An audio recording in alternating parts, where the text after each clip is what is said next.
His face shone like the sun, and his clothes became white as light. What a wondrous vision. All darkness is dispelled. All ignorance and doubt are dispelled from the hearts of the disciples. The appearance of Jesus matches his reality, matches who he really is. And we know that this description of Jesus' appearance identifies him as God. It matches the description that we read in the prophetic writings of the Old Testament, like what we heard from the prophet Daniel. So Jesus is not only the Son of Man, but he is also God himself. But we live in a land of shadows. We live in a land where appearance does not always match reality. We live in a land where cleverly devised myths abound. And we're used to how human artistry can trick us, can deceive our senses. You know, if we watch a television show or we watch a movie, we have impersonations, we have actors who portray characters, sometimes in a very convincing way, through their makeup and their costume and through just the skill of acting. You know, they are able to convey almost to a T the mannerisms, the walk, the voice of the character, to such an extent that sometimes as a viewer we forget. We're so caught up that we forget that there is an actor. We think we are really in the presence of the one being represented. And we'll hear critics wax eloquent and say, oh, that was the definitive, representation of this character. We can even have that happen to us for historical characters, even though we know them very well and we've seen them on television, we've seen them in real life. Some actors are so good that we can even believe that we are in the presence of a historical character. And we know that this skill of acting can trick us. So even sometimes when the real person is in a movie playing himself or herself, we're not quite sure until the end, until the credits roll, and then we say, oh yes, okay, it says so-and-so as himself. And then the doubt is dispelled from our minds. And we know that there are look-alikes, we know that there are stand-ins and body doubles that famous people have, right, to protect themselves, paranoid dictators or whatever. So sometimes we can see somebody and we say, well, that sure looks like this famous person, but we're not sure because we know that it's possible that we're being tricked. The way Jesus spoke and acted made people ask this kind of question about him all the time. Who exactly is this? Because he sure is speaking and acting as someone more than a man. He sure is speaking and acting as God. What exactly is his relationship with God? Is he an actor? Impersonating? Is he a human person who is perhaps so close to God, so holy that he could be mistaken for God? A look-alike, or a chosen representative? Or is he not an actor at all?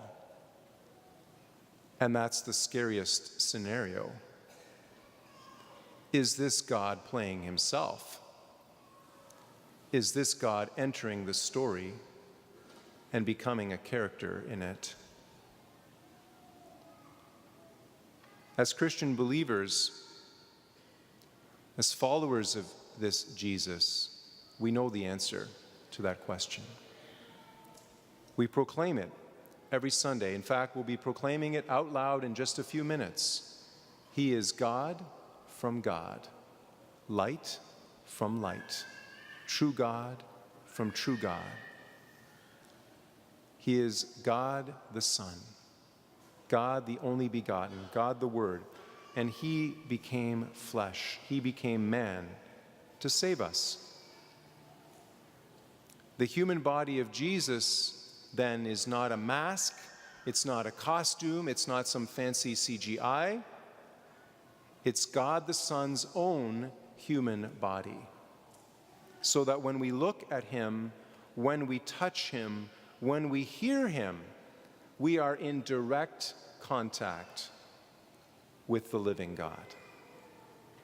He is both Son of God and Son of Man. That's why in the presence of Jesus, all other representatives and representations, shadows, foretellings, and symbols must give way, must fade into the background. That's the significance of the appearance and then the disappearance of Moses and Elijah, these great figures of the Old Testament, these pillars of Israel. Right? Once Jesus has been identified as God, as the beloved Son of the Father, they serve no further purpose. They can withdraw. They can retire. The spotlight from heaven is on Jesus and him alone. All other lights fade. His is the only voice we need to hear from now on. He's not just a definitive representation of God as an actor might be, he is God. Revealing himself, sharing his life with us. In becoming a man, God has not come to hide. The whole purpose of the incarnation is revelation. But there is a hiddenness of God in Jesus. The fault lies not with God, but with us, with our fallen human minds that are throwing up objections, that are throwing up obstacles. Right? We say, well, this is too good to be true. This sounds like a fairy tale. Right? Where the frog is actually a prince and all this stuff. You know, how is it that God is really here? That God is really walking among us, walking on the earth? Right? With our fallen human minds, we can exaggerate God's own dignity. We can be more concerned about preserving God's dignity than he is himself. You know, we can say, oh, well, God, the Almighty, the Omnipotent, the Omniscient, he would never lower himself that much, surely. This is not worthy of the transcendence of God. Or, at the other end of the spectrum, we exaggerate the lowliness and the unworthiness of the human race. We say, oh, well, we are so miserable, we are so wretched, and we are so wicked. Why would God ever bother to associate with us? How could he be interested in us? In not only rescuing us, but actually becoming one of us? It's not possible, right? And these are stumbling blocks that the human mind has thrown up from the very beginning of Christianity. Many of the major heresies down through the centuries have come from that inability of the human mind to accept the reality that God is among us in the flesh.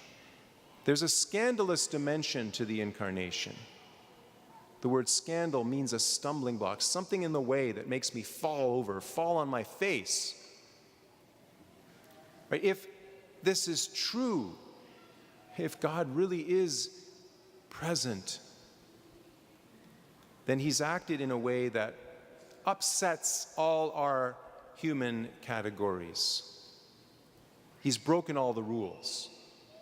Right? God is not supposed to do this. Our human minds say, okay, there's God over here and man over there.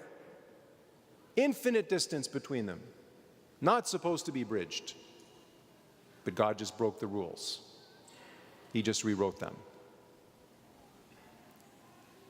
Is it a scandal for me, for you. And let's be honest here, right?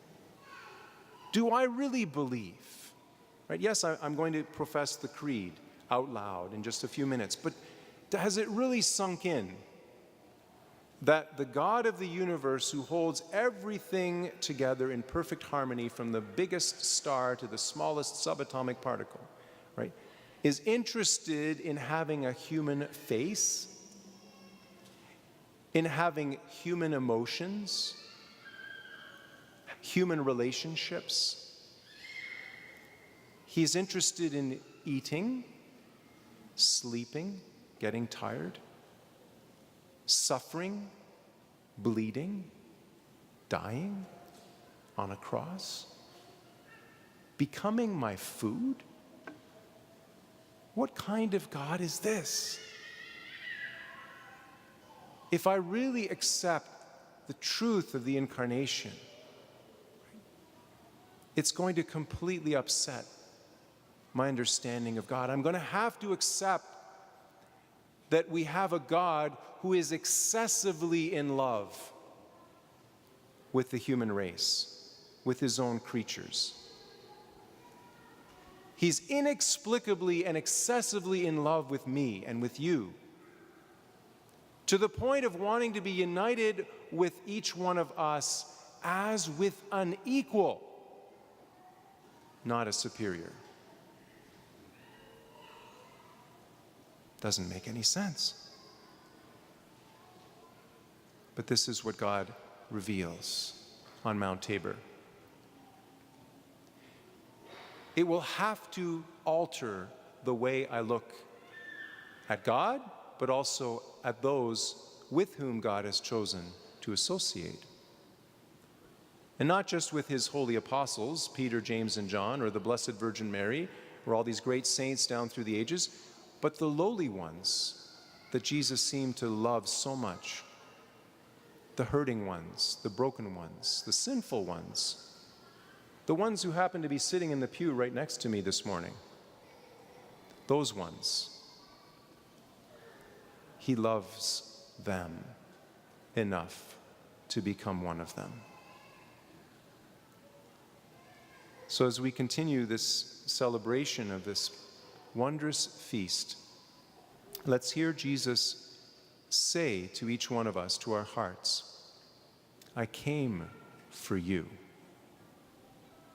I am for you. I'm yours. Will you be mine?